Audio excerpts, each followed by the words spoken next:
नमस्कार दोस्तों, स्वागत है आप सभी का हमारे YouTube चैनल नीतू ठाकुर जी की में। आज हम लेकर आए हैं स्वतंत्रता संग्राम का फेज 2, जो हमारा 1905 से 1918 के बीच में जितने भी एग्जाम में हमारे क्वेश्चन आते हैं वो हमने सब इसमें कवर किए हैं। जिसमें हमारे स्वदेशी बहिष्कार और सूरत विभाजन और होम रूल आंदोलन से जो जितने भी प्रश्न बनते हैं सभी इस वीडियो में आपके लिए मिलेंगे। तो यदि वीडियो को शुरू करने से पहले यदि आप चैनल पर नए हैं तो प्लीज़ चैनल को सब्सक्राइब कर लीजिए तथा बेल आइकन जरूर दबा दें, जिससे आगे आने वाली वीडियो का नोटिफिकेशन आप तक सबसे पहले पहुंच सके। तो आइए वीडियो शुरू करते हैं। पहला प्रश्न है हमारा, 1905 से 1918 के काल को किस नाम से जाना जाता है? तो इसे किस नाम से जाना जाता है? इसे कहते हैं उग्रपंथी युग। किसे? उग्रपंथी युग। ऑप्शन बी, उग्रपंथी युग। अगला प्रश्न है हमारा, उग्रपंथियों का प्रमुख नारा क्या था? उग्रपंथियों का प्रमुख नारा क्या था? तो क्या था? स्वराज मेरा जन्मसिद्ध अधिकार है। ऑप्शन बी, स्वराज मेरा जन्मसिद्ध अधिकार है। अगला प्रश्न है हमारा, स्वराज मेरा जन्मसिद्ध अधिकार है नारा किसने दिया था? तो ये नारा किसने दिया था? ये दिया था हमें बाल गंगाधर तिलक ने। किसने? बाल गंगाधर तिलक ने। ऑप्शन सी, बाल गंगाधर तिलक ने। अगला प्रश्न है हमारा, उग्रपंथियों की कार्य पद्धति कैसी थी? उग्रपंथियों की कार्य पद्धति कैसी थी? तो कार्य पद्धति कैसी थी इनकी? ये थी जन आंदोलन व बहिष्कार। ऑप्शन सी, जन आंदोलन व बहिष्कार। अगला प्रश्न है हमारा, लाल बाल पाल में लाल कौन थे? लाल बाल पाल में लाल कौन थे? तो ये कौन थे? लाला लाजपत राय। Option B, Lala Lajpat Rai. अगला प्रश्न है हमारा, बाल से तात्पर्य किससे है?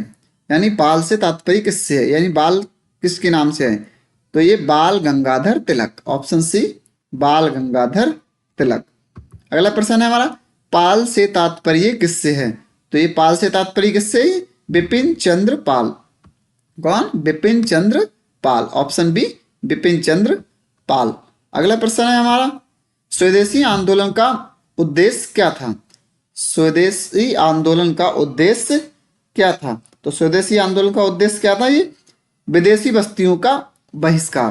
क्या था? विदेशी वस्तुओं का बहिष्कार। ऑप्शन बी, विदेशी वस्तुओं का बहिष्कार।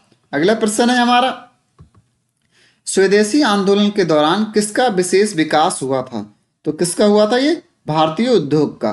किसका विकास हुआ था? भारतीय उद्योग का। ऑप्शन बी, भारतीय उद्योग। अगला प्रश्न है हमारा, स्वदेशी आंदोलन में किस माध्यम का प्रयोग हुआ था? स्वदेशी आंदोलन में किस माध्यम का प्रयोग हुआ था? तो ये किस माध्यम का प्रयोग हुआ था? अखबार, गीत व नाटक का। ऑप्शन बी सही हो जाएगा हमारा। अगला प्रश्न है हमारा, स्वदेशी आंदोलन में राष्ट्रीय शिक्षा का उद्देश्य क्या था? स्वदेशी आंदोलन में राष्ट्रीय शिक्षा का उद्देश्य क्या था? तो क्या था? भारतीय चेतना विकसित करना। ऑप्शन बी, भारतीय चेतना विकसित करना। अगला प्रश्न है हमारा, बंगाल में राष्ट्रीय शिक्षा का प्रमुख संस्थान क्या था? बंगाल में राष्ट्रीय शिक्षा का प्रमुख संस्थान क्या था? तो क्या था? Bengal national college. क्या था? Bengal national college. Option C, Bengal national college. अगला प्रश्न है हमारा, कांग्रेस का सूरत अधिवेशन कब हुआ था? कांग्रेस का सूरत अधिवेशन कब हुआ था? तो कब हुआ था ये? 1907 ईस्वी में। कब हुआ था? 1907 ईस्वी में। ऑप्शन सी सही हो जाएगा हमारा।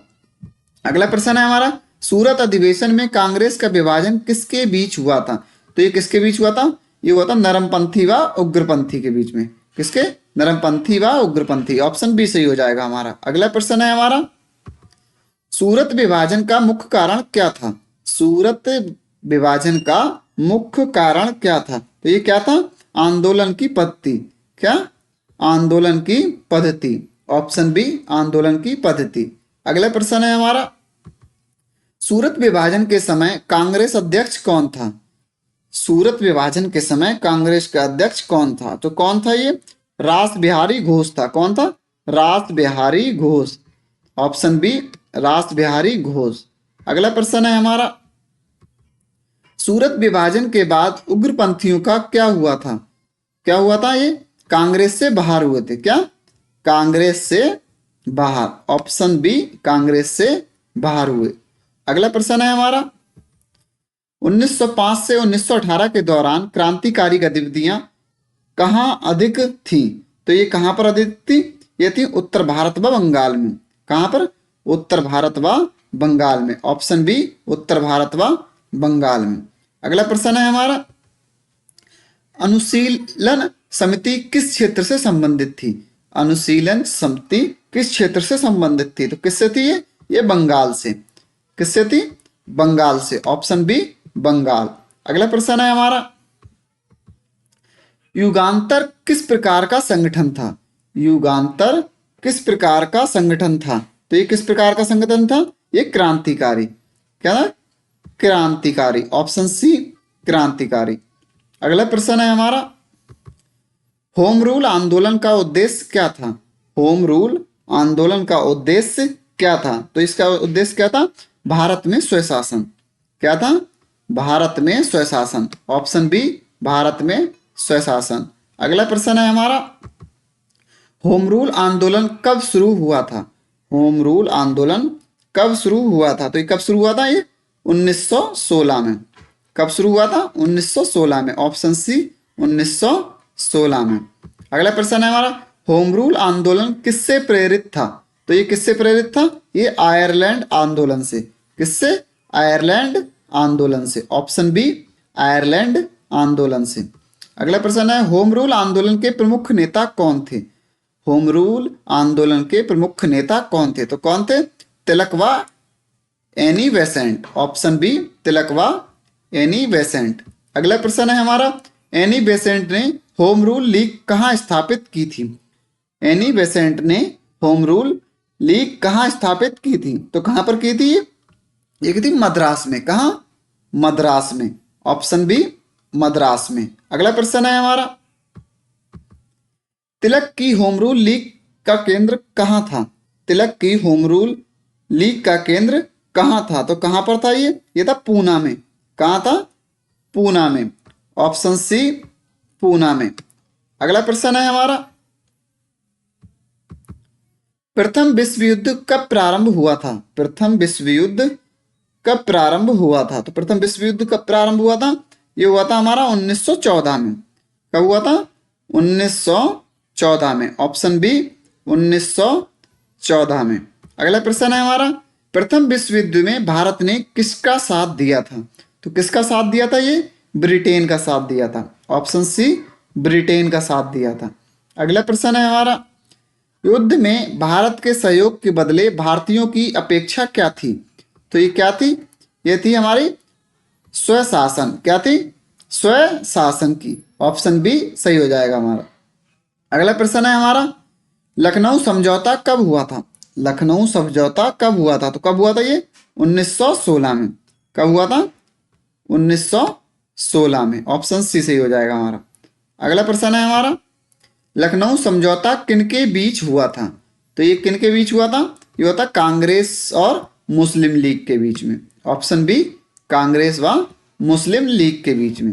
अगला प्रश्न है हमारा, लखनऊ समझौते का महत्व क्या था? लखनऊ समझौते का महत्व क्या था? तो क्या था? हिंदू मुस्लिम एकता। क्या था? हिंदू मुस्लिम एकता। ऑप्शन बी सही हो जाएगा हमारा। अगला प्रश्न है हमारा, लखनऊ समझौते के समय कांग्रेस अध्यक्ष कौन था? लखनऊ समझौते के समय कांग्रेस अध्यक्ष कौन था? तो कांग्रेस अध्यक्ष कौन था? अंबिका चरण मजूमदार। कौन था? अंबिका चरण मजूमदार। ऑप्शन सी, अंबिका चरण मजूमदार। अगला प्रश्न है हमारा, उग्रपंथी आंदोलन की सबसे बड़ी उपलब्धि क्या थी? उग्रपंथी आंदोलन की सबसे बड़ी उपलब्धि क्या थी? तो सबसे बड़ी उपलब्धि क्या थी इनकी? जन जागरण। क्या थी? जन जागरण। ऑप्शन बी, जन जागरण। अगला प्रश्न है हमारा, 1905 से 1918 ने किस युग की भूमिका बनाई थी? तो किस युग की भूमिका बनाई थी इन्होंने? इन्होंने बनाई थी गांधी युग की। किसकी? गांधी युग की। ऑप्शन ए, गांधी युग की। अगला प्रश्न है हमारा, उग्रपंथी किस सिद्धांत में विश्वास रखते थे? उग्रपंथी किस सिद्धांत में विश्वास रखते थे? तो किस में रखते थे ये? आत्मबल व संघर्ष में। आत्मबल व संघर्ष में। अगला प्रश्न है हमारा, तो ये थे हमारे फ्रीडम स्ट्रगल के फेज 2 के 1905 से 1918 के बीच में जितने भी क्वेश्चन बनते हैं वो सभी। तो आइए मिलते हैं अगली वीडियो में, तब तक के लिए धन्यवाद। वीडियो को लाइक और शेयर करना ना भूलें।